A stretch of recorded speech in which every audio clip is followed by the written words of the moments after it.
And Locke says particularly thoughts of his 13-year-old daughter helped sustain him in those long hours in the water. Meanwhile, Ron, Chris, and Kathy, when they arrived in Nantucket, they still had no idea that Locke had survived and that Tom had died. The survivors have a reunion in Boston Harbor, and the conversation takes a surprising turn. Ironically, we talk about, well, we have to finish that trip. We have to go back and actually make that trip to Bermuda.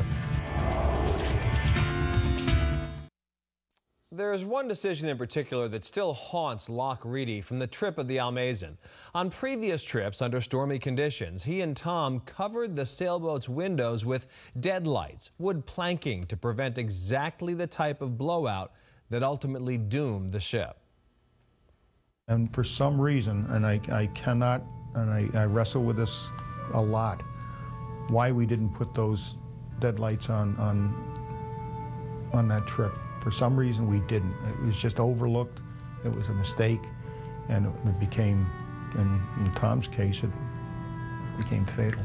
In the end, Locke kept his promise to bring Tom's body home, thanks in part to the crew of the Sakura Express. As Locke and Tom's body were being lifted to the deck during the rescue, Tom's body slipped out of the cargo netting. And I heard the captain on the radio with the Coast Guard saying, yes, we will recover the body, meaning Tom's body.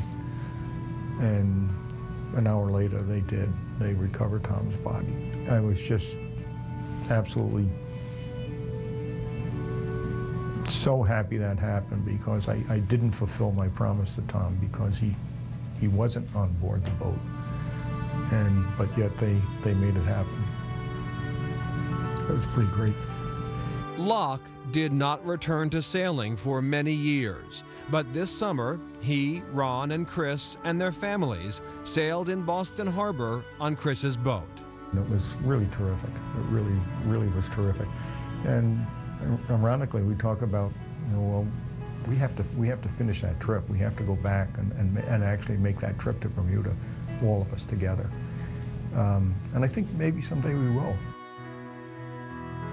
The amazing journey of the Almazan, the full story told in the book, Overboard. And that is Chronicle for tonight. Thanks very much for joining us. I'm Anthony Everett. Have a good evening, a great Thanksgiving, and we'll see you again on Friday night.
Chronicle Friday. I know it's not my fault.